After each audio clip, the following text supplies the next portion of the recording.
The content of this video is for informational and educational purposes only, and is not intended to be a substitute for professional medical advice, diagnosis, or treatment. Always seek the advice of your physician or other qualified health provider with any questions you may have regarding a medical condition. Never disregard professional medical advice or delay in seeking it because of something you have seen or heard in this presentation. Picture this. It's 7 in the morning. You're standing in your kitchen, the coffee is brewing, and you open that one cabinet. You know the one. It's a graveyard of good intentions. A dozen plastic bottles, all different shapes and sizes, are staring back at you. There's the giant fish oil soft gel you can barely swallow. The vitamin D, because let's face it, who actually sees the sun anymore? The multivitamin that's supposed to be your nutritional insurance. Maybe a trendy new mushroom extract for brain power, or some collagen powder for your skin that you saw an influencer promoting. You line them up, swallow them down with a big gulp of water, and for a fleeting moment, you feel like you've done something good for yourself. You've checked the health box for the day. But as you close that cabinet door, a nagging question whispers in the back of your mind, is any of this actually working? Or am I just creating the most expensive urine in my neighborhood? That question is exactly why we're here today. Because you, me, and millions of other Americans are participating in a massive, uncontrolled experiment. We're spending over $50 billion a year in the United States alone on dietary supplements. $50 billion. We're told these pills and powders are the key to unlocking a longer, healthier, more vibrant life. They promise to fill our nutritional gaps, sharpen our minds, strengthen our bones, and turn back the clock on aging. The marketing is brilliant. The packaging is slick. The promises are seductive. But here's the uncomfortable truth that the industry doesn't want you to think about. While supplement sales have been skyrocketing for decades, our collective health hasn't necessarily followed the same trajectory. We're still facing epidemics of chronic disease. We're still struggling with energy, focus, and sleep. And the United States, despite spending more on healthcare and supplements than almost any other nation, lags behind many others in life expectancy. So what are we missing? What if the secret to longevity isn't found in a bottle at all? What if the most powerful scientifically backed tools for extending not just your lifespan, but your health span, the years you feel good, active, and alive, are things you already have access to, and many of them are completely free? In this video, we are going to cut through the noise. We are going to put the $50 billion supplement industry on trial. We will put its most popular products head-to-head against the simple foundational pillars of a healthy lifestyle. We're talking about the food you eat, the way you move your body, the quality of your sleep, and even the people you connect with. We're going to dive into the science, look at the real-world evidence from the longest-living populations on Earth, and answer the most important question. Where should you be investing your time, your focus, and your money for the biggest possible return on your long-term health? This isn't about demonizing all supplements. Some have their place for specific deficiencies under medical guidance. But it is about challenging the pervasive myth that you can out-supplement a poor lifestyle. It's about questioning the idea that you can sit at a desk all day, eat processed food, sleep 5 hours a night, and then fix it all with a handful of capsules. Your body is not a machine that you can just top up with isolated chemical inputs. It's a complex, interconnected biological system that has evolved over millions of years to thrive on a very different kind of fuel. To understand why a simple lifestyle choice almost always beats a supplement, we need to start with a foundational concept: synergy. It's a word that gets thrown around a lot, but in nutrition it's everything. Let's take an apple. An apple isn't just a source of vitamin C. It's a complex package. It contains fiber, which slows down the absorption of its natural sugars and feeds your gut microbiome. It contains thousands of phytonutrients, things like quercetin and polyphenol, that act as antioxidants and have anti-inflammatory effects. All of these compounds work together. The fiber helps the phytonutrients get absorbed properly. The different vitamins and minerals in the apple interact in ways we are still just beginning to understand. When you take a vitamin C supplement, you're getting one thing: ascorbic acid. You are isolating one single compound from that beautiful complex matrix. You're taking one musician out of the orchestra and expecting them to play the entire symphony. Just doesn't work that way. The body doesn't recognize it in the same way. The bioavailability, how much of it your body can actually absorb and use, is often completely different. Think about the story of scurvy. For centuries, sailors on long voyages suffered from this horrific disease. Their gums would bleed, their teeth would fall out, their old wounds would reopen. It was a terrifying and deadly mystery. In the 18th century, A Scottish naval surgeon named James Lind ran one of the first clinical trials in history. He gave different groups of sailors different treatments. The ones who received 2 oranges and a lemon a day made a miraculous recovery. The discovery was revolutionary. But here's the key part of the story we often forget. They didn't know what vitamin C was. They didn't isolate ascorbic acid and put it in a pill. They gave the sailors citrus fruit. They gave them the whole package, the synergistic orchestra of nutrients, fiber and bioflavonoids that the human body had evolved to recognize and use. The solution wasn't an isolated chemical. It was whole, real food. This single, historical example blows a massive hole in the nutrient is a nutrient argument pushed by many supplement companies. Your body is smarter than that. It knows the difference between a nutrient delivered in its natural food-based context and one synthesized in a lab and pressed into a tablet. This fundamental misunderstanding is the bedrock upon which the entire $50 billion industry is built. They take the science that says, vitamin X is important for function Y, and they make a logical leap that isn't always true. Therefore, taking more of vitamin X in a pill will supercharge function Y. But biology is rarely that simple. More is not always better. In fact, sometimes taking high doses of an isolated nutrient can be harmful. It can create imbalances, competing with other nutrients for absorption, and throwing that delicate internal orchestra out of tune. So we're left with a choice. We can continue to place our faith and our money in the cabinet full of isolated musicians, hoping they'll somehow figure out how to play together. Or we can start investing in the whole symphony. We can start focusing on the lifestyle choices that provide our bodies with the full, complex, and synergistic information they need to thrive. We're going to start by looking at the most basic, most essential lifestyle pillar of all nutrition. And we're going to put it up against some of the most popular supplements on the market, from the common multivitamin to the trendiest superfood extract. We'll examine what the science really says about their effectiveness for the average person. The results are going to surprise you, and they might just save you a lot of money. Because if a simple apple is more powerful and more intelligent than a bottle of vitamin C tablets, what does that tell us about the rest of the pills we're taking? What does it say about the battle for our health, and who's truly winning? It's a question that cuts to the very core of our modern approach to wellness. And to answer it, we have to look at the 2 fundamentally different philosophies at war for your health and your wallet. On one side, you have reductionism. This is the philosophy of the supplement bottle. It's the idea that we can break down complex systems into their individual parts, understand those parts, and then manipulate them for a desired outcome. It's scientific. It's precise. It's the belief that if vitamin C is a crucial component of an apple, then a pure, concentrated dose of vitamin C must be even better. It removes the guesswork. It's a targeted strike. This is the world of biohacking, of optimizing individual nutrient levels, of viewing the human body as a machine that can be fine-tuned with the right isolated inputs. On the other side, you have holism. This is the philosophy of the apple itself. It's the belief that the whole is far, far greater than the sum of its parts. That the apple isn't just a sack of vitamin C. It's a complex, living system of fiber, enzymes, antioxidants, flavonoids, polyphenol, and thousands of other phytonutrients, all woven together in a perfect, nature-designed delivery system. They work in synergy. They buffer each other. They enhance each other's absorption. This philosophy suggests that trying to isolate one active ingredient is like trying to understand a symphony by just listening to the first violin. You hear the note, but you miss the music entirely.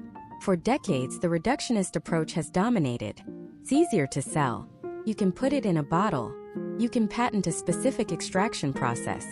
You can run a study on a single variable. But what if the greatest evidence for longevity doesn't come from a lab at all?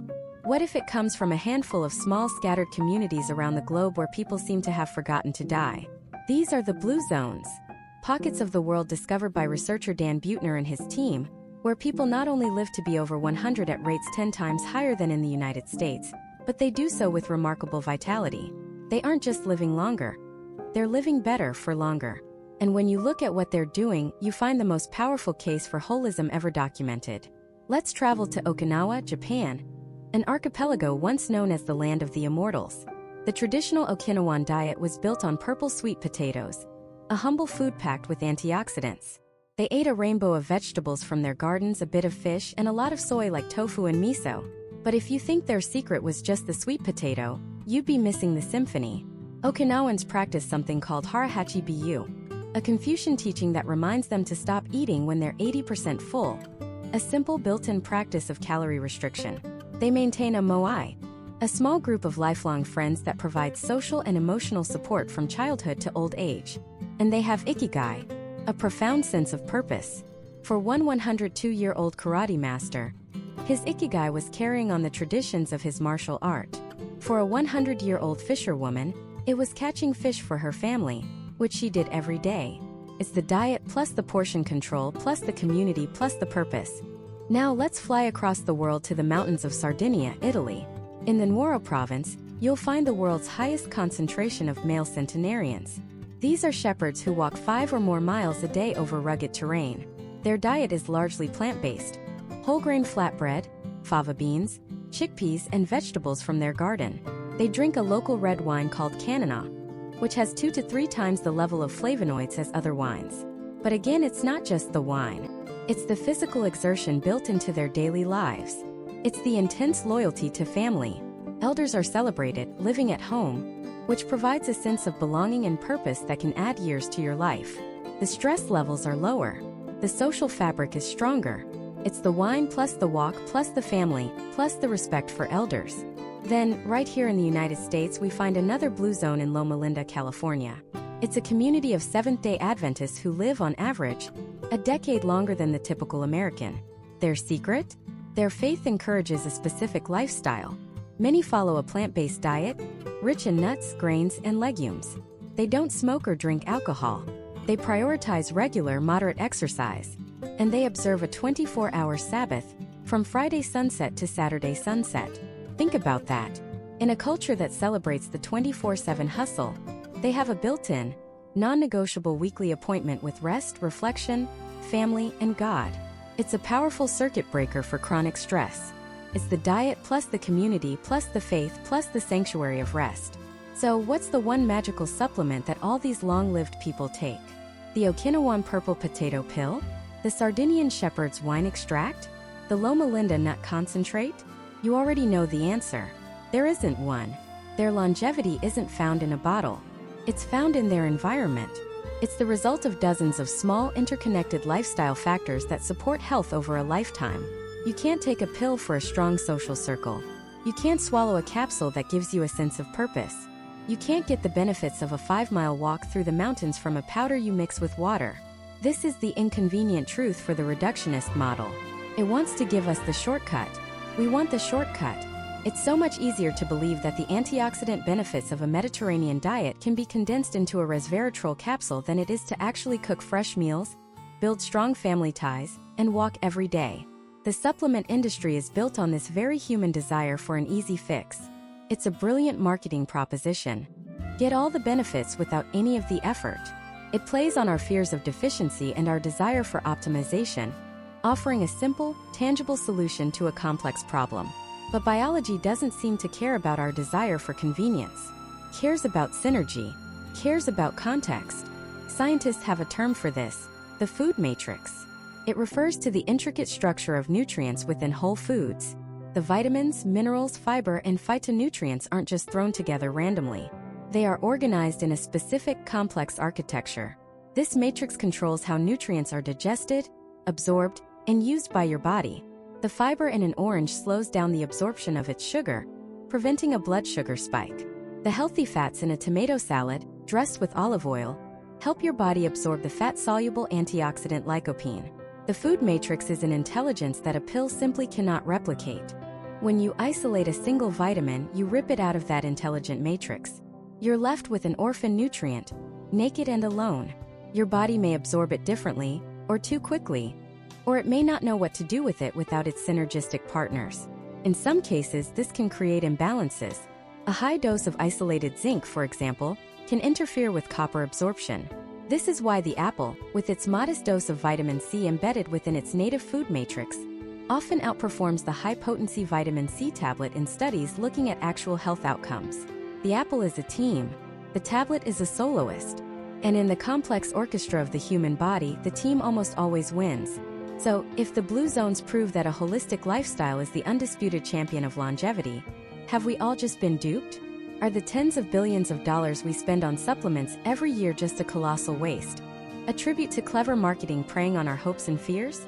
Or is there another side to this story?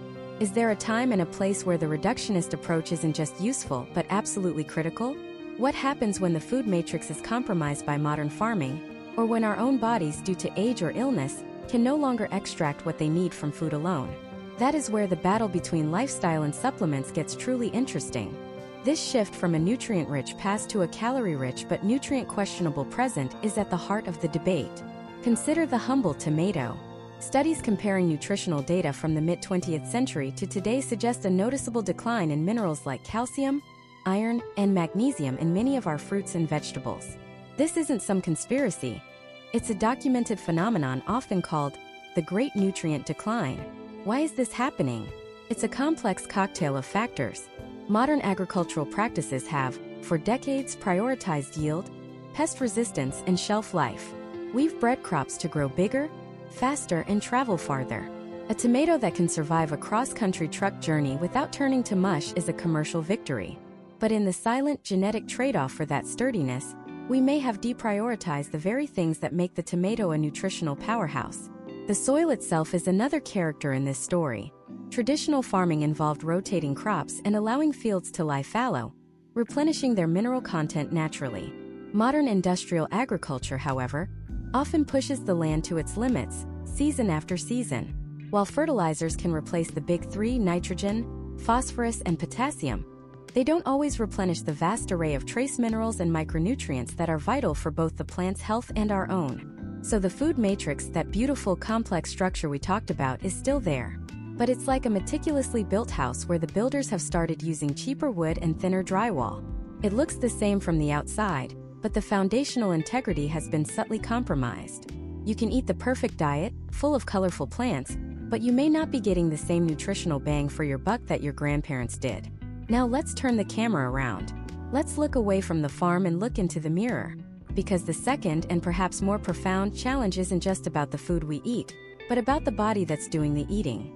As we age, our internal machinery for digestion and absorption becomes less efficient. It's a natural, albeit frustrating, part of the human experience. One of the most significant changes happens in the stomach. The production of hydrochloric acid, our stomach acid, tends to decrease. This condition, known as hypochlorhydria, is incredibly common in older adults. Why does this matter? Because stomach acid is the gatekeeper for nutrient absorption. It's the first critical step in breaking down proteins into their amino acid building blocks. It's also what liberates key minerals like calcium, magnesium, and iron from our food, making them available for the body to use. And it's absolutely essential for absorbing vitamin B12, a nutrient critical for brain function and energy production. So you could be eating a steak with the highest quality protein and iron, but if your stomach acid is low, a significant portion of those nutrients might pass right through your system, unabsorbed and unused. Your body is working harder to get less. It's like trying to read a book in a dimly lit room. The words are all there on the page, but your ability to see and process them is impaired. And it's not just stomach acid. The production of digestive enzymes from the pancreas can also decline. The vibrant, diverse ecosystem of our gut microbiome, which plays a starring role in synthesizing certain vitamins and breaking down food, also shifts and can become less robust with age, stress, or the use of certain medications like antibiotics. This is where the argument for supplements begins to gain a powerful foothold. They are presented not as a replacement for a healthy lifestyle, but as a potential tool for strategic compensation. They are a response to a documented problem. If the food itself has less to offer, and our bodies are less capable of taking what's there, a concentrated, bioavailable form of a specific nutrient starts to sound less like a shortcut and more like a logical intervention. Let's take one of the most compelling examples, vitamin D. We often call it the sunshine vitamin, and for good reason. Our bodies evolved over millennia to synthesize it through our skin upon exposure to sunlight. For our hunter-gatherer ancestors who lived their lives outdoors, a vitamin D deficiency was likely non-existent. But what is our lifestyle now? We live in temperature-controlled boxes we call homes. We travel in metal boxes on wheels. We work for 8, 10, 12 hours a day inside other boxes we call offices. When we do go outside, we often wear protective clothing or, very responsibly, apply sunscreen to protect against skin cancer. Add to that the fact that for a significant portion of the year, People living in the northern half of the United States simply cannot get enough direct sunlight to produce adequate vitamin D. Now, could you get it from food? You could try. Fatty fish like salmon and mackerel have some. So do fortified milk and some mushrooms. But the amounts are relatively small. It is exceptionally difficult to meet your body's optimal vitamin D requirements through diet alone. It's a perfect storm. Our lifestyle has created a profound mismatch with our biology. We have blocked the primary pathway our bodies use to create this crucial hormone-like vitamin, which is involved in everything from bone health and immune function to mood regulation. In this context, is a vitamin D supplement a lazy alternative to lifestyle? Or is it a necessary adaptation to a modern lifestyle that we can't easily escape? For many, the evidence points to the latter. Let's look at another giant in the world of nutritional science: omega-3 fatty acids, specifically EPA and DHA. These are the long-chain fatty acids that are integral to the structure of our cell membranes, especially in our brain and eyes. They are powerful anti-inflammatory agents and are hugely important for cardiovascular health. The undisputed best source is fatty, cold water fish. The recommendation is typically to eat at least 2 servings a week. But let's be realistic about the average American diet. Many people simply do not eat that much fish. Some don't like the taste. For others, the cost of high-quality, wild-caught fish is prohibitive. And then there are the legitimate concerns about environmental contaminants like mercury and PCBs, which accumulate in larger, predatory fish. What about plant-based sources like flax seeds, chia seeds, and walnuts? They are fantastic foods, but they contain a different type of omega-3 called ALA. Our bodies then have to convert ALA into the more useful EPA and DHA. The problem is, this conversion process is notoriously inefficient. Studies suggest that in many people, only a tiny fraction, sometimes less than 5%, of the ALA you consume gets converted into the forms your brain and body truly need.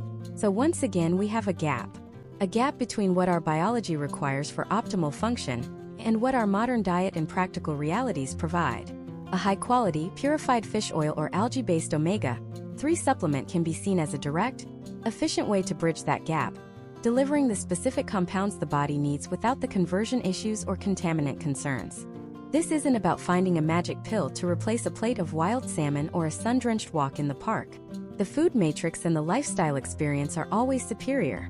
But this is about recognizing the specific, quantifiable gaps that have emerged from the way we now live and produce our food. The intelligent use of supplements isn't a shotgun blast in the dark, hoping something works. It's more like a targeted strike, addressing a known vulnerability. It's a recognition that maybe, just maybe, our modern world requires a modern toolkit. So we see a compelling case: gaps created by modern agriculture and our own aging bodies, which targeted supplements seem perfectly designed to fill. But this opens a Pandora's box of new questions. In an industry notorious for its lack of oversight, how do you separate the life-changing compounds from the worthless, or even dangerous, powders and pills? How do you know if what's on the label is actually in the bottle? That's the critical minefield we need to navigate next.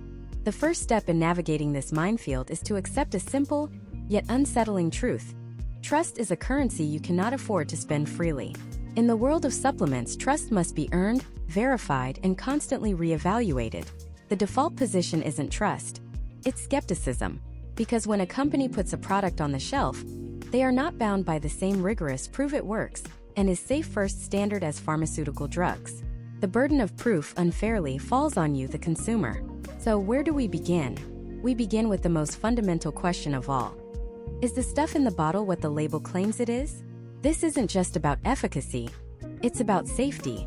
In 2015, the New York State Attorney General's office conducted an investigation that sent shockwaves through the industry. They tested top-selling herbal supplements from major retailers like Walmart, Target, and GNC. The results were staggering. 4 out of 5 products tested did not contain any of the herbs listed on their labels. Instead, they were filled with cheap powders like rice, asparagus, and houseplants.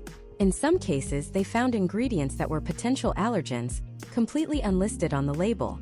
Imagine buying ginkgo biloba for memory, and instead getting powdered radish and wheat. It's a perfect illustration of the problem.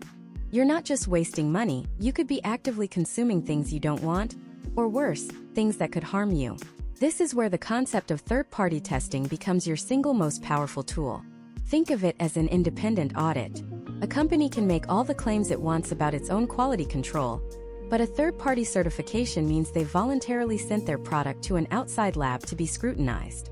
These labs check for two primary things: purity and potency. Purity means they test for contaminants, things you definitely don't want. This includes heavy metals like lead, mercury, and arsenic, which can accumulate in botanicals grown in contaminated soil.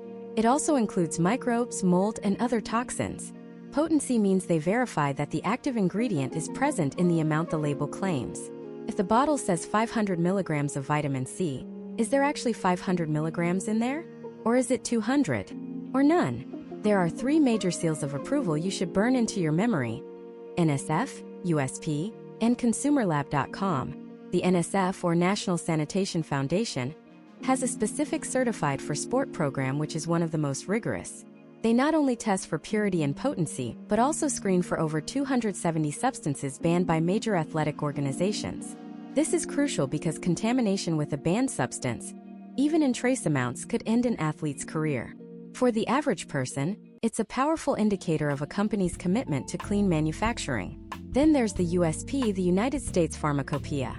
This is a nonprofit organization that sets federally recognized standards for medicines, food ingredients, and dietary supplements. A USP-verified mark on a label means the product contains the ingredients listed in the declared potency and amounts. It does not contain harmful levels of specified contaminants, and it has been made according to good manufacturing practices. Finally, there's ConsumerLab.com. This is a private company that conducts its own independent testing of products and publishes the results for its subscribers. They are a fantastic resource for checking if a specific brand you're considering has passed their quality tests. Looking for one of these three seals is your first, non-negotiable filter.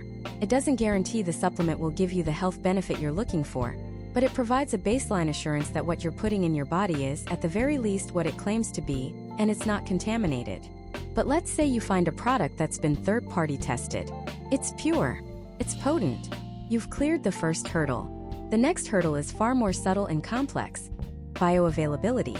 Bioavailability is a simple concept with profound implications. It's not about what you swallow. It's about what your body can actually absorb and use. A supplement can be perfectly pure and accurately dosed, but if your body can't absorb it, it's literally just creating expensive urine. Let's take one of the most popular longevity-related supplements as a case study: curcumin. Curcumin is the primary active compound in turmeric, and it's a powerhouse anti-inflammatory. The scientific literature on its potential benefits is vast. The problem?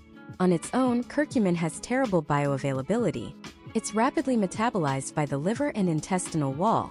You could swallow grams of pure, high-quality curcumin powder, and only a tiny, insignificant fraction would ever make it into your bloodstream to do its job.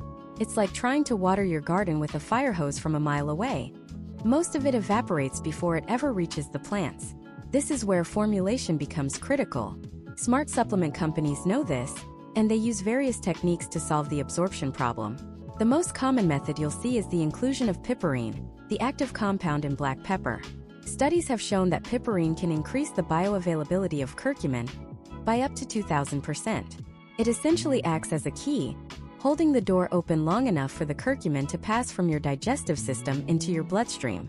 Other, more advanced formulations exist, like binding the curcumin to a phospholipid, a type of fat, to create what's called a phytosome, or encapsulating it in a lipid sphere, known as a liposomal formulation. These methods can dramatically improve absorption even more than piperine. So, when you're looking at a curcumin supplement, you can't just look for curcumin. You need to be a detective. Does the label mention piperine, or bioperine, which is its patented name? Does it mention a specific, trademarked formulation like Meriva or C3 complex? If it's just plain curcumin powder with no mention of an absorption-enhancing technology, you can be almost certain you're wasting your money no matter how pure it is. This principle applies to countless other compounds, from coenzyme Q10 to resveratrol. The form and delivery system matter just as much, if not more, than the ingredient itself. Now let's add another layer. You've found a pure, bioavailable supplement. The next question is dosage. How much is the right amount? This is where companies can be incredibly deceptive through a practice called fairy dusting. This is when they include a tiny, physiologically irrelevant amount of a hot, trendy ingredient just so they can legally put it on the front of the label. You might see a bottle that screams, contains powerful resveratrol, and you flip it over to find it contains 5 milligrams. But when you do a quick search, you find that the clinical studies showing a potential benefit for resveratrol use doses of 500 milligrams or more. That 5 milligram dose is the fairy dust. It's there for marketing, not for your health. It does nothing. This brings us to one of the biggest red flags in the entire industry: the proprietary blend. You'll see this on the supplement facts panel. It will list a bunch of ingredients under a cool-sounding name like Longevity Matrix or Cellular Energy Blend, and then it will only give you the total weight of the blend, not the amount of each individual ingredient. The company will claim this is to protect their secret, innovative formula from competitors. Don't believe it. In 99% of cases, it's to hide the fact that the blend is 99% the cheapest ingredient on the list, often a simple filler, and only a microscopic, fairy dust amount of the expensive active ingredients they're advertising. It's a complete black box designed to mislead you. A transparent, high-quality company will always tell you exactly how much of each active ingredient is in their product. If they hide behind a proprietary blend, you should run the other way. So you can see this is work. It requires research. It requires you to become a label detective, to cross-reference dosages with clinical studies, to understand concepts like bioavailability, and to recognize the telltale signs of a deceptive product. You have to ask, is it third-party tested? Is it in a bioavailable form? Is the dosage clinically relevant? Is the company transparent about its ingredients? Failing to ask these questions is the equivalent of buying a car without ever looking under the hood or taking it for a test drive. You might get lucky, but the odds are stacked against you.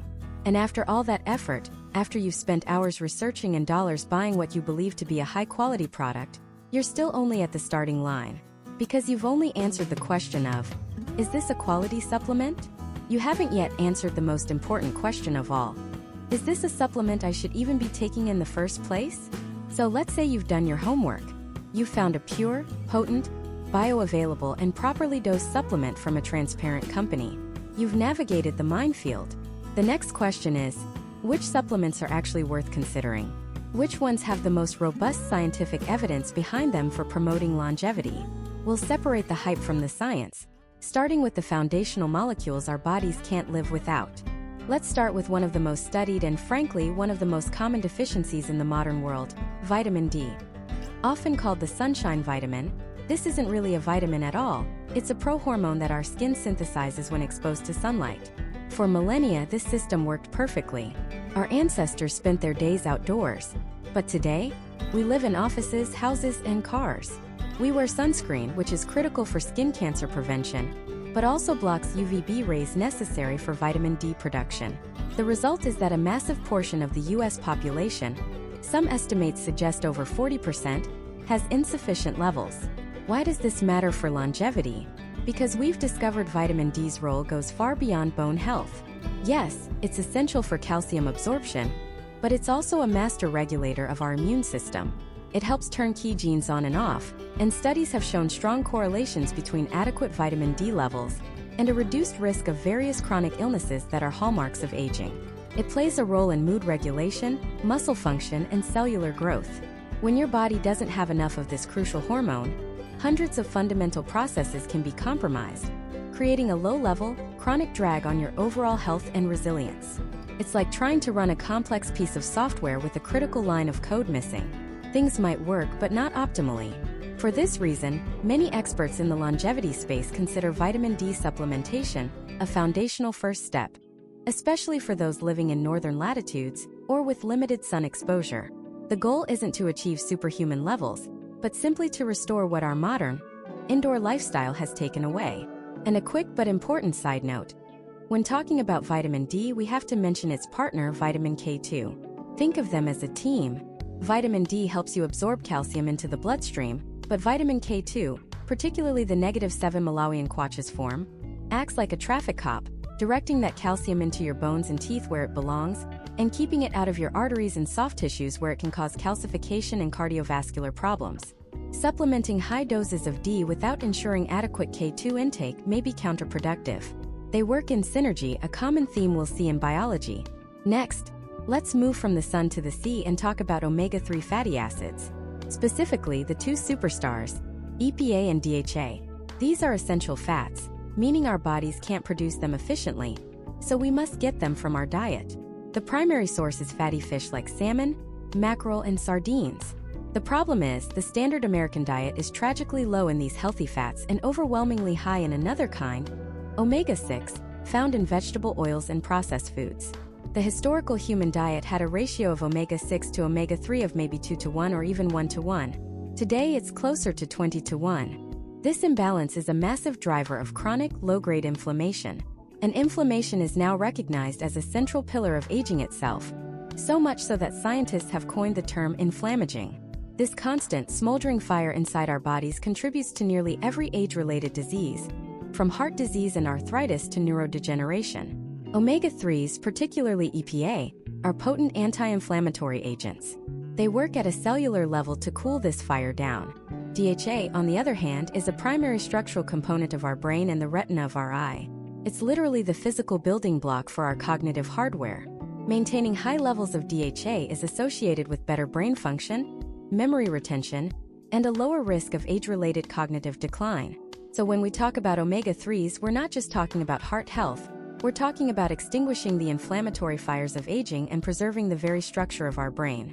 Given how difficult it can be to get enough from diet alone without also consuming heavy metals like mercury from fish, a high-quality, purified fish or algae oil supplement is another cornerstone for many longevity protocols. From the macronutrients of fat, let's zoom into the micro level of minerals and focus on the unsung hero of our biology, magnesium.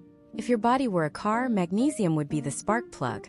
It is a required cofactor in over 300, some sources say over 600 enzymatic reactions in the body. That means hundreds of critical biological processes simply cannot happen without it. This includes energy production in our cells, DNA and RNA synthesis and repair, muscle contraction and relaxation, nerve transmission, and blood pressure regulation. Think about that for a second. DNA repair, energy production. These are the absolute ground floor functions of life and anti-aging. If you don't have enough magnesium, your ability to create energy at a cellular level is impaired, and your body's ability to repair genetic damage from daily life is handicapped.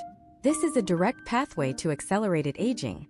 Yet, due to modern agricultural practices that have depleted our soil of minerals and the prevalence of processed foods, it's estimated that up to half of the U.S. population doesn't get enough magnesium from their diet.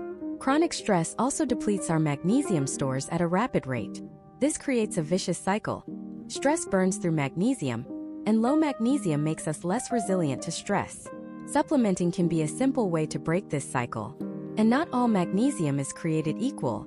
Different forms have different benefits. Magnesium glycinate is known for its calming effects and high bioavailability, while magnesium threonate has shown a unique ability to cross the blood-brain barrier, potentially supporting cognitive function. Finally, let's talk about a compound that sits at the very heart of the energy of aging theory: coenzyme Q10, or CoQ10. Unlike the previous three, your body actually produces CoQ10 on its own. It's a vitamin-like substance that is present in every single cell of your body.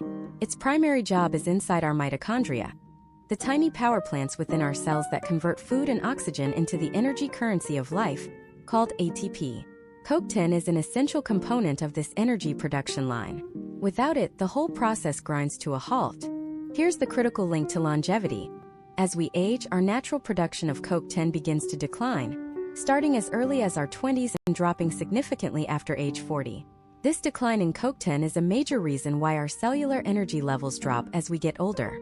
It's why we feel less energetic, and why our cells and organs, from our heart to our skin, don't function or repair themselves as efficiently.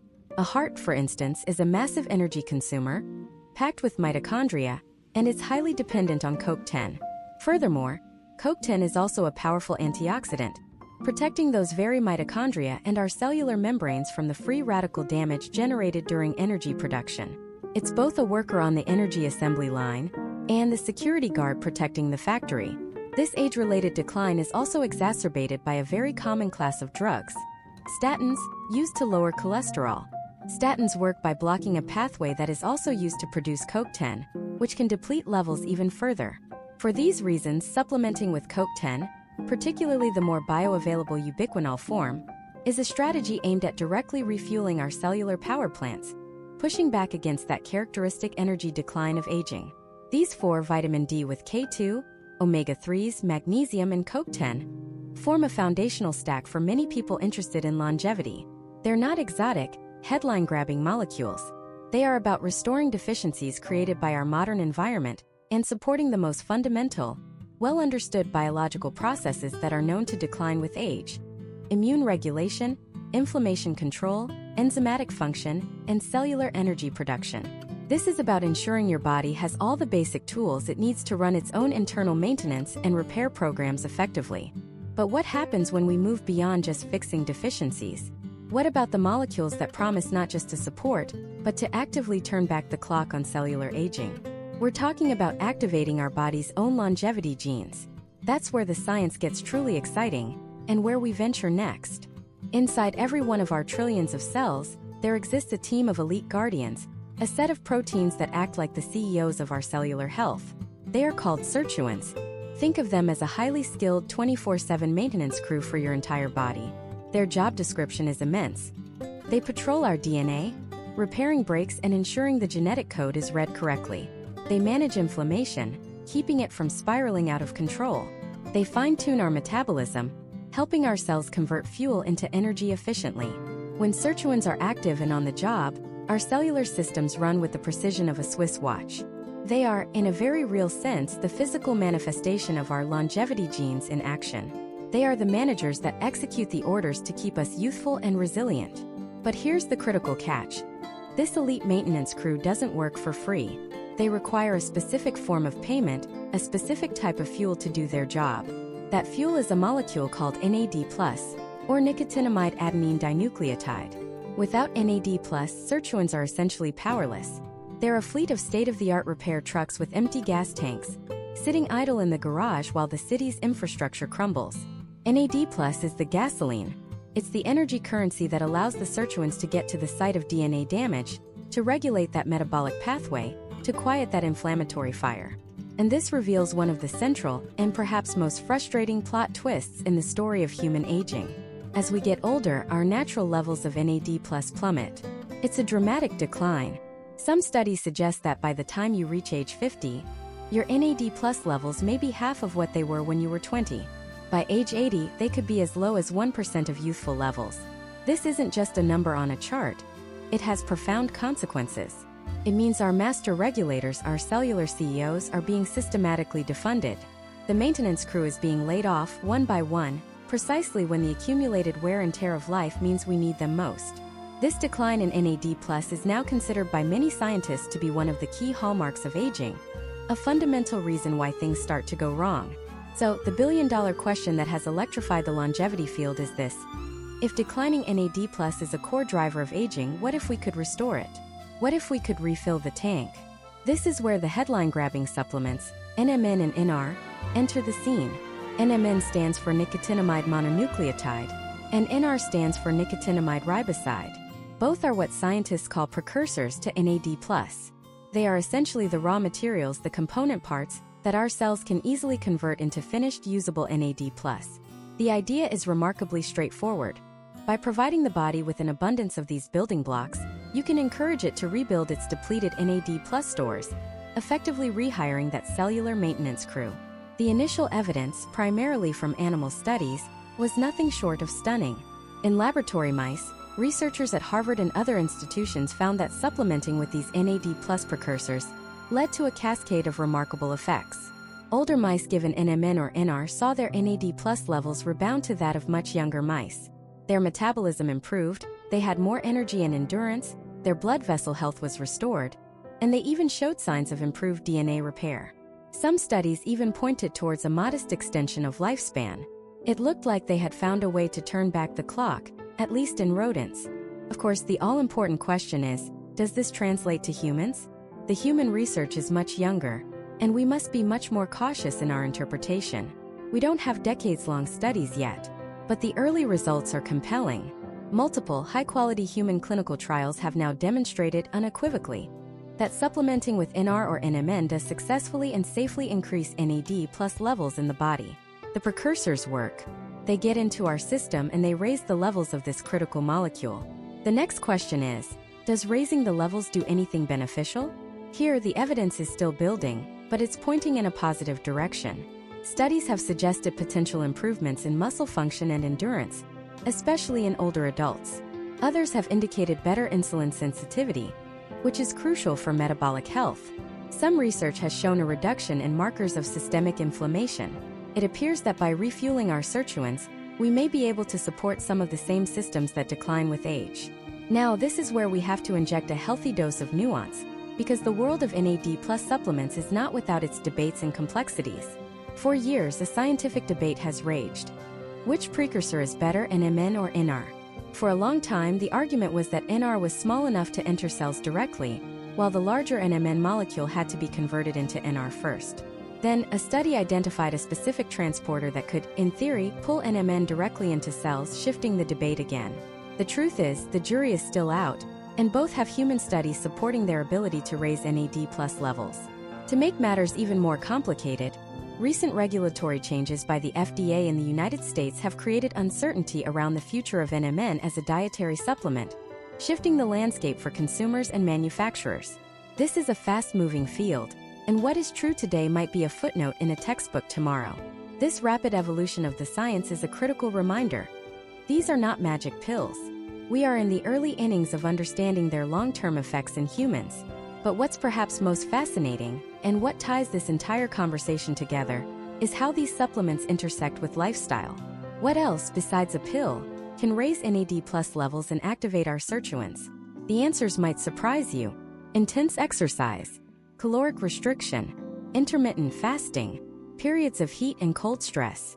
All the good stressors we've discussed, the things that challenge our bodies just enough, have been shown to be potent natural stimulators of NAD+ production. When you push yourself in a workout, your body consumes huge amounts of energy, which depletes NAD+. In response, your body's internal machinery revs up to produce more, overshooting the baseline and leaving you with higher levels than before. When you fast, your body enters a state of nutrient scarcity. This is a powerful signal that activates the very same sirtuin NAD+ survival circuit, telling your cells to hunker down, repair, and become more efficient and resilient. This is a profound realization. These cutting-edge supplements are, in many ways, attempting to replicate the molecular benefits that a disciplined lifestyle can provide naturally. They are not a replacement for healthy habits. They are a tool that operates on the very same ancient biological pathways. The ultimate strategy may not be an either/, or choice between lifestyle and supplements, but a synergistic both/and approach. We've explored how to refuel our cellular repair crews and activate our longevity genes. But what about the other side of the coin? It's not just about promoting the good. It's also about removing the bad. As we age, our bodies accumulate a new kind of threat, cells that refuse to die. They linger like ghosts in the machine, spewing out a toxic cocktail of inflammatory signals that accelerate the aging process in their neighbors. They've been called zombie cells, and clearing them out is emerging as one of the most exciting new frontiers in longevity science. Taking out the cellular trash might be just as important as fueling the repair crew. So, if these zombie cells are like derelict buildings spewing toxic fumes into the neighborhood, how do you call in the demolition crew? This is where the science gets incredibly exciting. The compounds designed to do this job have a name straight out of a sci-fi movie: senolytics. Seno for senescence or old age, and lytic meaning to destroy. These are quite literally assassins that hunt down and eliminate old dysfunctional cells.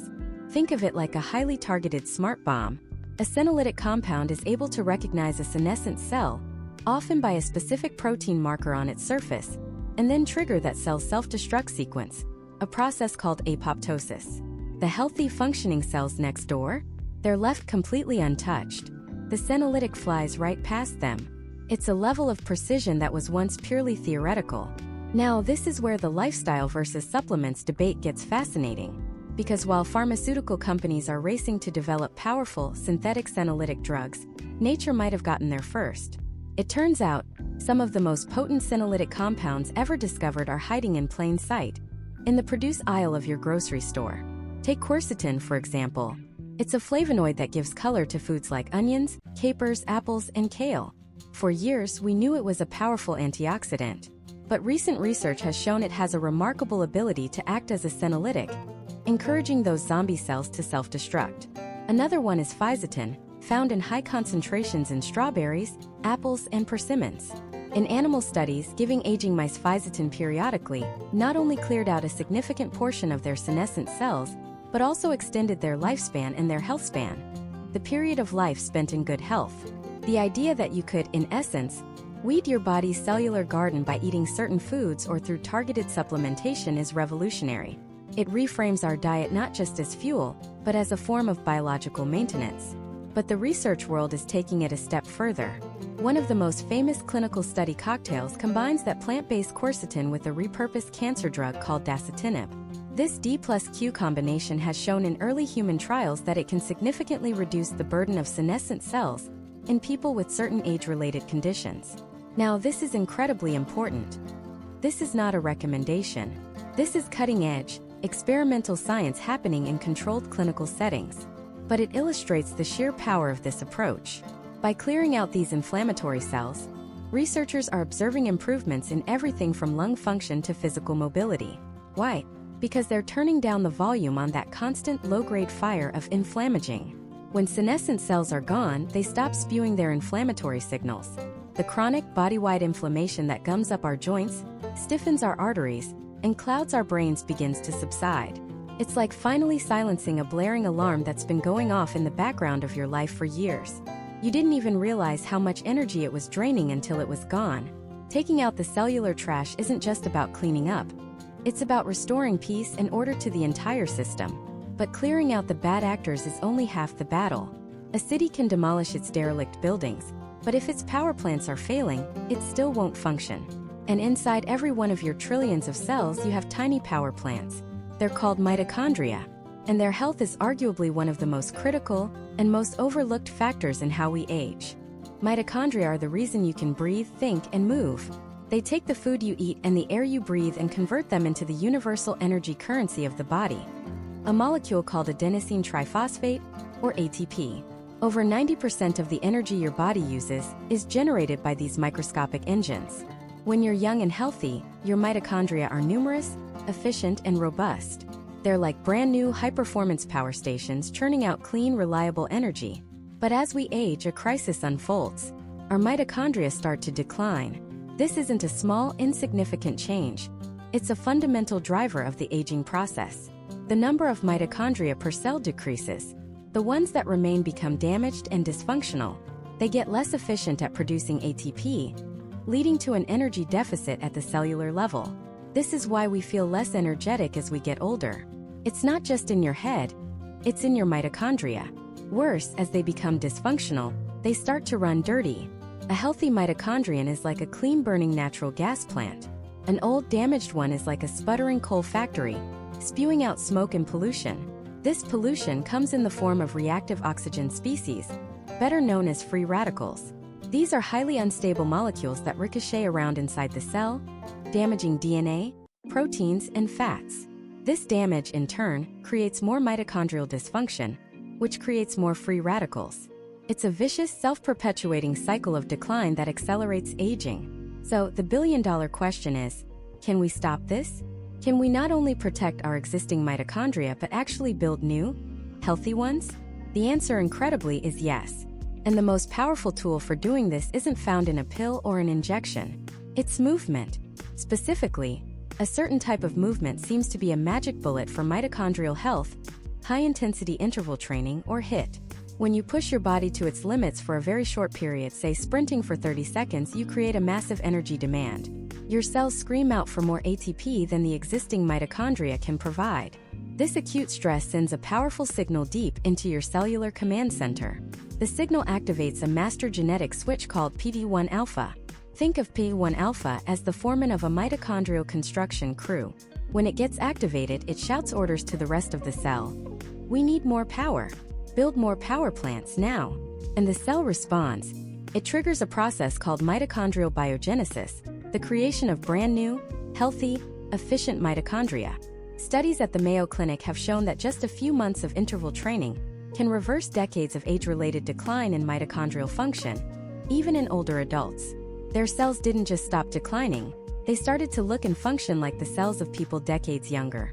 It's the closest thing we have to a true cellular time machine. Of course, lifestyle doesn't stop at exercise. A diet rich in colorful plants provides the polyphenol and antioxidants that act like a fire extinguishing system, neutralizing the free radicals that your mitochondria produce. But this is also where supplements enter the picture in a very compelling way. Scientists have identified key nutrients that are critical for mitochondrial function, nutrients that may decline with age or be difficult to get from diet alone. One of the most well-known is coenzyme Q10 or CoQ10. If mitochondria are the engines, CoQ10 is like the spark plug. It's an essential component of the electron transport chain, the assembly line that actually produces ATP. Without enough CoQ10, the whole energy production process sputters. As we age, our body's natural production of CoQ10 declines significantly. Supplementing with it is being studied for its potential to support energy levels and protect mitochondria from oxidative damage. Then you have a compound like pyrroloquinoline quinone or PQQ. If CoQ10 is the spark plug, PQQ is like a blueprint for building a whole new engine. It's one of the only nutrients known to directly stimulate that PGC1 alpha pathway we talked about, triggering the creation of new mitochondria. It works synergistically with CoQ10, not just helping the existing power plants run better, but actively building new ones. But perhaps the most talked about molecule in this space is one that underpins the entire operation, NAD+, or nicotinamide adenine dinucleotide. NAD+ isn't just a helper, it's a fundamental currency of life. It's essential for over 500 different enzymatic reactions in the body, including the conversion of food into energy within the mitochondria. It's also the fuel used by our sirtuins, those longevity genes that protect and repair our DNA. Here's the problem. It's estimated that by the time you reach middle age, your NAD+ levels have plummeted to less than half of what they were in your youth. This decline is a major bottleneck. You can have all the right nutrients and a great engine, but if you don't have the fuel to run it, you're not going anywhere. This NAD+ decline theory of aging has led to a massive surge in research on precursor molecules, things like nicotinamide riboside, NR, and nicotinamide mononucleotide, NMN, which the body can convert into NAD+. The idea is that by supplementing with these precursors, you might be able to top up your cellular NAD+ levels, effectively refilling the tank. This could, in theory, boost mitochondrial function, enhance DNA repair, and support overall cellular health. While human studies are still in their relatively early stages, the results from animal models have been nothing short of staggering, showing improvements in metabolism, physical function, and even lifespan. So we have this incredible interplay. We can clear out the zombie cells with senolytics, some of which are found in our food, and we can reboot our cellular power grid by stressing our bodies with exercise and supporting them with key nutrients and compounds that are now available as supplements. It's a two-pronged attack. Remove the dysfunctional and empower the functional. But all of this cellular activity, the cleanup, the energy production, the repairs, it doesn't happen in a vacuum. It has to be coordinated. The body needs a master control system, a communication network that tells all these different parts what to do and when to do it. And that network is run by some of the most powerful chemical messengers in existence, our hormones. To be coordinated, the body needs a master control system, a communication network that tells all these different parts what to do and when to do it. And that network is run by some of the most powerful chemical messengers in existence, our hormones. Think of your hormones not as individual instruments, but as the conductors of an incredibly complex symphony, the symphony of your life. They dictate your energy, your mood, your metabolism, your sleep, and your ability to respond to stress. When the conductors are in sync, the music is beautiful, but when they're out of tune, the result is chaos. This hormonal harmony is one of the most critical and often overlooked pillars of longevity. As we age, a natural decline in certain hormones is expected. Testosterone, estrogen, DHEA, growth hormone. Their production tends to wane over time. This isn't a design flaw. It's a programmed part of the human life cycle. But the modern world has thrown a wrench in the works. Chronic stress, poor sleep, and nutrient-deficient diets can accelerate this decline, creating a state of hormonal imbalance far earlier than our biology intended. The result? We feel it. We feel it as persistent fatigue, as stubborn weight gain around the midsection, as brain fog that makes it hard to focus, as nights spent tossing and turning. We chalk it up to just getting older, but often it's the sound of our internal symphony falling out of tune. So the billion-dollar question becomes, can we influence these powerful conductors? Can we, through our choices, encourage them to lead a longer, more harmonious performance? This is where the battle between lifestyle and supplements becomes intensely personal. Let's start with the foundation, lifestyle. And the undisputed king of hormonal regulation is sleep. We often view sleep as a passive state of just turning off. This couldn't be further from the truth. Sleep is an active, vital process where your hormonal orchestra resets for the next day. It's during deep sleep that your body releases a pulse of human growth hormone, essential for cellular repair. It's during a full night's rest that your body tames the stress hormone, cortisol, bringing its levels down to their lowest point so you can wake up calm and ready. Just one night of poor sleep has been shown in studies to disrupt insulin sensitivity the next day, making you more prone to blood sugar crashes and cravings. You cannot out-supplement a chronic sleep debt. It is the non-negotiable bedrock of hormonal health. Next, consider the fuel you provide. Every single meal you eat is a set of instructions for your hormones, particularly insulin. When you consume a meal high in refined carbohydrates and sugar, you send a massive signal for insulin to spike, its job being to shuttle all that sugar out of your bloodstream. Do this over and over day after day, and your cells can start to become resistant to the signal. This is insulin resistance, a condition that sits at the heart of so many age-related diseases. It's a state of hormonal miscommunication. A lifestyle focused on whole foods, proteins, healthy fats, and fiber-rich vegetables sends a different signal. It tells insulin to work calmly and efficiently.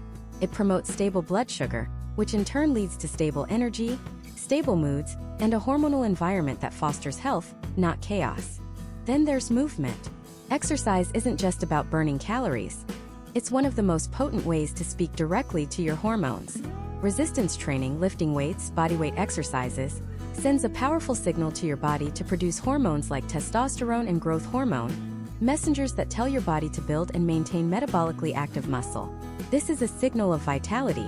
On the other hand, chronic, excessive cardio can sometimes have the opposite effect, elevating cortisol for prolonged periods. The key is balance. Activities like walking, yoga, or gentle stretching are fantastic for managing cortisol, signaling to your nervous system that it's safe to relax and recover. The lifestyle approach isn't about choosing one type of exercise. It's about using different movements to send different, beneficial hormonal signals throughout the week. This brings us to the great hormonal disruptor of our time, chronic stress. Our stress response, governed by cortisol and adrenaline, is a brilliant survival mechanism designed for short-term threats. The problem is, in our modern world, the brain doesn't distinguish between the threat of a tiger and the threat of a looming deadline, an overflowing inbox, or a traffic jam. We are activating this emergency system constantly. Chronically high cortisol can disrupt sleep, break down muscle tissue, increase fat storage, and throw your entire endocrine system out of whack. Lifestyle interventions like meditation, deep breathing, spending time in nature, and fostering strong social connections aren't soft sciences. They are direct, powerful inputs to downregulate this stress response and restore hormonal balance. Now let's turn to the allure of the supplement aisle. It's incredibly tempting. If our hormones are declining, why not just replace them? Or take something to boost them? Supplements like DHEA, sometimes called a mother hormone, because it can convert into other hormones like testosterone and estrogen, are a prime example. Levels of DHEA peak in our 20s and decline steadily. Some studies suggest that supplementing with it might support bone density, mood, and body composition in older adults. However, it's a powerful substance. Taking it without proper medical guidance and testing is like flying a plane without instruments. You could be creating an excess of certain hormones while ignoring the root cause of the decline in the first place. Then there are more targeted players like melatonin. It's the hormone of darkness, signaling to your body that it's time to sleep. For people with diagnosed circadian rhythm disorders or those dealing with jet lag, melatonin can be a useful tool to help reset their internal clock. But using it as a nightly crutch without addressing the lifestyle factors destroying your sleep, like late-night screen time, caffeine, or stress, is like taking a painkiller for a rock in your shoe. You're masking the symptom without removing the cause. A fascinating category is adaptogens, herbs like ashwagandha and rhodiola. The very concept is compelling. They don't force a hormone up or down, but rather, they may help the body adapt to stress, potentially modulating the cortisol response. Case studies in some clinical trials show potential benefits for reducing perceived stress and fatigue. They represent a more nuanced approach, not replacing a hormone, but supporting the body's own stress resilience systems. Yet even here they are supporters, not saviors. They can help you cope with stress, but they won't eliminate the source of the stress itself. So where does that leave us? The most rational perspective sees this not as a war, but as a partnership with a clear hierarchy of importance. Lifestyle is the foundation. It is the 80 to 90% of the equation that nothing else can replace. Sleep, nutrition, movement, and stress management are the massive levers that have the most profound impact on your entire hormonal system. They are free, accessible, and powerful beyond measure. Supplements, when used intelligently, are the precision tools. They are the final 10 to 20%. They can be used to correct a specific, diagnosed deficiency like vitamin D, which is actually a prohormone crucial for hundreds of processes. They can be used as a temporary support, like an adaptogen, while you work on implementing more durable lifestyle changes. They can be a targeted intervention, like melatonin for a specific sleep timing issue, under the guidance of a healthcare professional. The mistake is reversing the order. Reaching for a pill to lower your cortisol while you still sleep 5 hours a night, live on processed food, and never unplug from work is not a longevity strategy. It's a patch on a sinking ship. The true path to hormonal harmony, the kind that supports a long and vibrant life, begins with the courageous and consistent work of building a solid foundation. It's about creating an environment, through your daily choices, where your body's symphony can play its most beautiful music for decades to come. But even with our hormones in perfect balance, there's another massive system at play. A system so complex, it's often called our second brain. What if this entire hormonal symphony, this master control system, was being secretly directed by an often overlooked world inside of us that might hold one of the ultimate keys to how we age? This hidden world is your gut microbiome. Trillions of bacteria, viruses, fungi, and other microbes living primarily in your large intestine. It's not a collection of invaders. It's a symbiotic ecosystem that has evolved with us for millennia. To call it a second brain is no exaggeration. This microbial metropolis weighs as much as the brain in your head, and its influence reaches every corner of your body, including that master control panel of hormones we just discussed. The communication is a two-way street. Your brain, through stress signals and nerve connections, can alter the environment of your gut. But what's truly revolutionary in our understanding of health is how the gut talks back. These microbes aren't just passive residents. They are active chemical factories. They digest food components our own bodies can't, and in doing so they produce thousands of different compounds or metabolites. These metabolites enter our bloodstream and act like messages, traveling throughout the body to communicate directly with our cells, our immune system, and yes, our endocrine system. They can influence the production of serotonin, the so-called happiness neurotransmitter, with over 90% of it being made in the gut, heavily influenced by the microbes present. They can modulate cortisol levels, our primary stress hormone. They even play a role in regulating estrogen levels, which has profound implications for hormonal balance throughout life. That entire hormonal symphony we talked about isn't just being conducted by the brain. It's being co-conducted by this vast orchestra of microbes in your gut. A disruption in the orchestra means the symphony of your health can quickly fall out of tune. And this is where the connection to aging becomes terrifyingly clear. For decades, scientists have been hunting for a unifying theory of aging. One of the leading candidates is a concept called inflammaging. It's the idea that as we get older, our bodies develop a state of chronic, low-grade systemic inflammation. This isn't the acute inflammation you get from a cut, which is a good thing. This is a quiet, persistent fire burning in the background. This smoldering inflammation is a driving force behind nearly every major age-related disease. Heart disease, neurodegeneration, type 2 diabetes, and even certain cancers. The question is, what's stoking this fire? A growing mountain of evidence points a finger directly at the gut. Imagine your gut lining is like a tightly woven cheesecloth, only one cell thick. It's designed to let nutrients pass through while keeping harmful substances, undigested food particles, and bacteria contained. A healthy, diverse microbiome acts like a protective layer, a guardian of this barrier.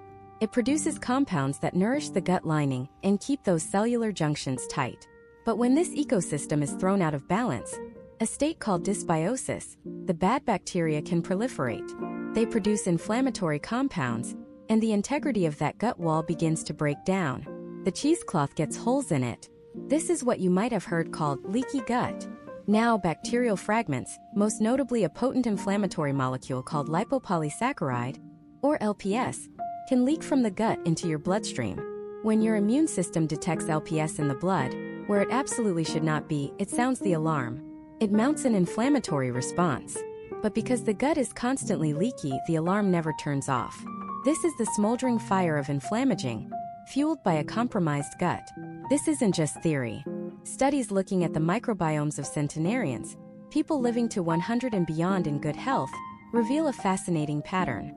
Their gut ecosystems are often remarkably diverse and resilient, similar to that of a healthy 30-year-old. They also tend to have unique microbes that are experts at producing incredibly beneficial compounds, particularly a class of molecules called short-chain fatty acids, or SCFAs. The most important of these is butyrate. Think of butyrate as a superpower molecule produced by your microbial allies. It's the primary fuel source for the cells lining your colon, helping to keep that gut barrier strong and sealed. It has powerful anti-inflammatory effects, not just in the gut, but throughout the entire body. It can even cross the blood-brain barrier to support brain health. Centenarians often have microbiomes that are veritable butyrate factories. They have an internal system that is constantly tamping down inflammation, protecting their bodies from the slow burn of aging. So the billion-dollar question becomes, how do we cultivate a centenarian's gut? This brings us back to the central theme: lifestyle versus supplements. Let's start with supplements. The market is flooded with probiotics, pills containing live beneficial bacteria. The logic seems simple. Swallow good bacteria, and your gut will be healthier. But the reality is far more complex. A probiotic pill is like dropping a handful of foreign tourists into the middle of New York City and hoping they set up a new permanent neighborhood. It's unlikely. Many of the bacteria won't survive the journey through the stomach acid. Those that do arrive in a bustling, established ecosystem where the local microbes may not be very welcoming. Research suggests that for most people, supplemental probiotics are transient. They pass through, potentially providing some temporary benefits on their journey, but they don't permanently colonize. They can be a useful tool for specific situations, like recovering from a course of antibiotics, but they are not a foundational solution for building a resilient, long-term ecosystem. Then there are prebiotics. These are supplements containing specific types of fiber, like inulin or FOS, that are known to feed good bacteria. This is a step in the right direction. Instead of just dropping off tourists, you're sending food parcels to the residents you want to support. This can be more effective, but it's still a narrow approach. You're only feeding a select few species, potentially neglecting the thousands of others that also play a vital role. The lifestyle approach, on the other hand, is about becoming a master gardener of your inner ecosystem. And the most powerful tool you have is your fork. If you want a diverse, thriving rainforest in your gut, you have to provide it with a diverse array of food. The single greatest determinant of your gut microbiome diversity is the diversity of plants in your diet. Every different type of fruit, vegetable, whole grain, nut, seed, and legume contains different types of fiber and polyphenol. These are the preferred foods of your beneficial microbes. One type of bacteria might love the fiber from broccoli, another thrives on the fiber from black beans, and a third flourishes on the polyphenol in blueberries. When you eat a wide variety of these foods, you are providing a buffet for a wide variety of microbes. You are creating an environment where a rich, balanced, and resilient ecosystem can establish itself. You are fertilizing the soil, tending to the plants, and creating a garden that can produce its own butyrate and other beneficial compounds day in and day out. A diet heavy in processed foods, sugar, and unhealthy fats does the opposite. It's like paving over your garden and only planting weeds. It starves the beneficial microbes and feeds the inflammatory ones, promoting dysbiosis, a leaky gut, and fueling the fire of inflammaging. So, when we compare, it's not even a contest. A probiotic supplement is a temporary patch. A prebiotic supplement is targeted support. But a lifestyle built around a diverse, fiber-rich, whole foods diet is the comprehensive long-term strategy. It's the difference between hiring a temporary worker and building a self-sustaining, thriving community. You cannot supplement your way out of a poor diet. The foundation must be the food you eat, the sleep you get, and the stress you manage, all of which profoundly impact your gut. This internal ecosystem is a powerful regulator of our hormones and a master controller of inflammation, two of the most critical dials on our aging dashboard. By tending to this inner garden, we are directly influencing the rate at which we age. But even this intricate microbial world is operating within a larger biological context. It influences our cells, but what is happening inside the cells themselves? What if there's a deeper, more fundamental mechanism, a ticking clock within every cell, that ultimately sets the pace for our lifespan?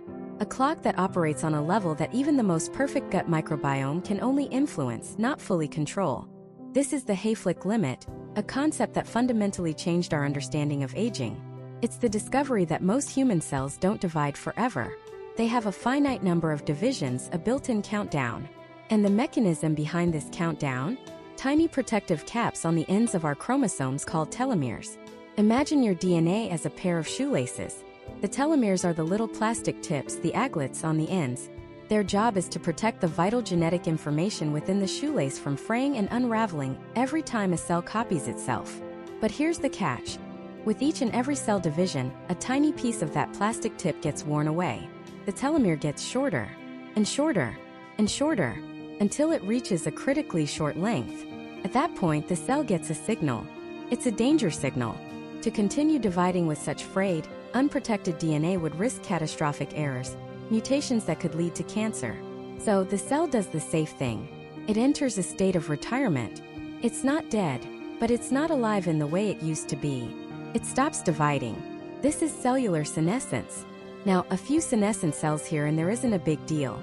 The immune system can typically clear them out. But as we age and as more and more of our cells hit their division limit, these zombie cells start to accumulate. They don't just sit there quietly. They become toxic neighbors.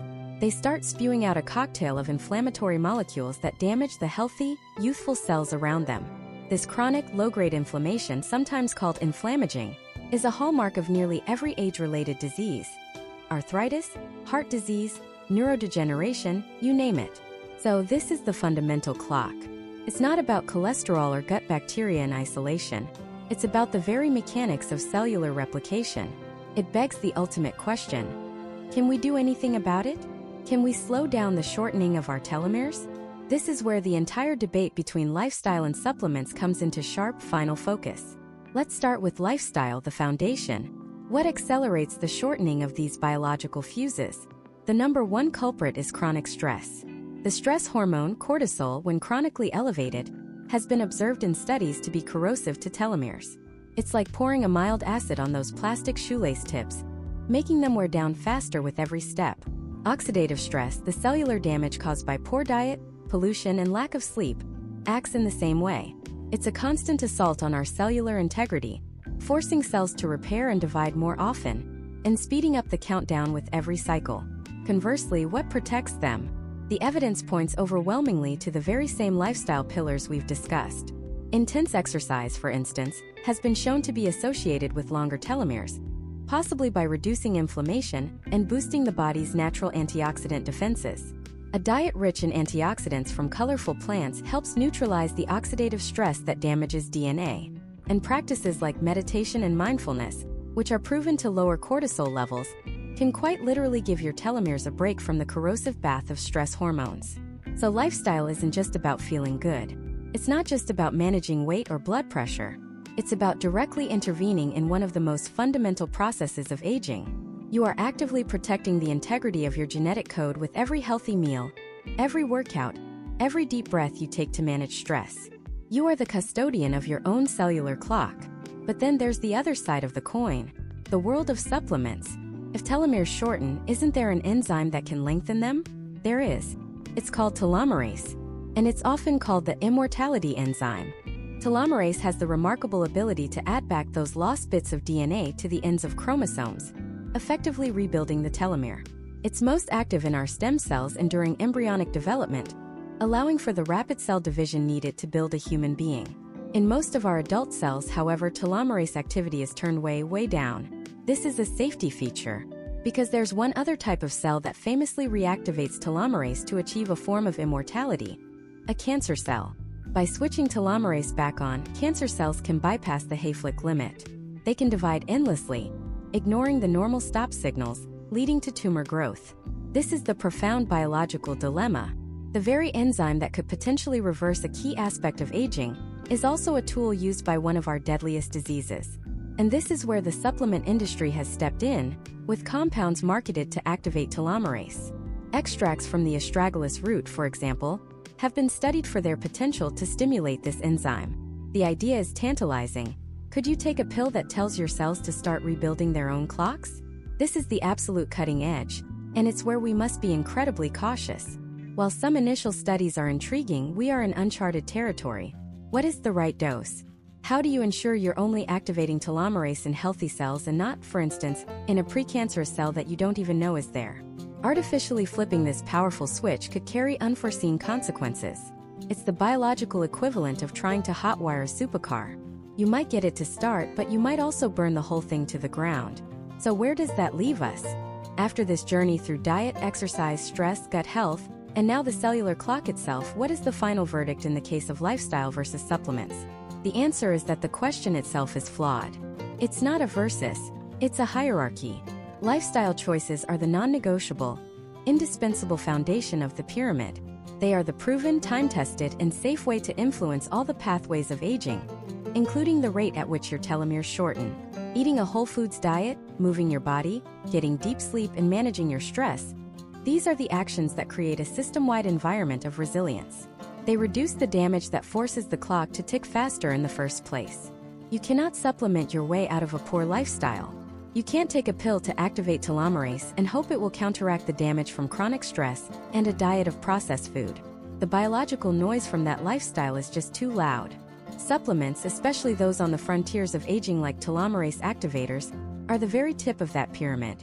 They are an area of exciting research, but for most people, they represent an experiment with an unknown risk-reward ratio. They should only ever be considered after the foundation is perfectly solid, and even then, with extreme caution and professional guidance. The quest for longevity is not about finding a single magic bullet. It's about building a fortress of health, brick by brick, day by day. The immense power is not in a bottle, it's in your daily routine. It's in choosing the salad over the fries. It's in choosing to go for a walk instead of scrolling on the couch. It's in choosing to meditate for 10 minutes instead of stewing in anger after a stressful meeting. These small, seemingly insignificant choices, when compounded over years and decades, are what truly bend the curve of aging. They are what protect the delicate machinery inside every one of your trillions of cells.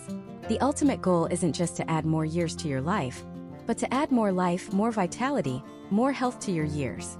And that journey, that power has been in your hands all along.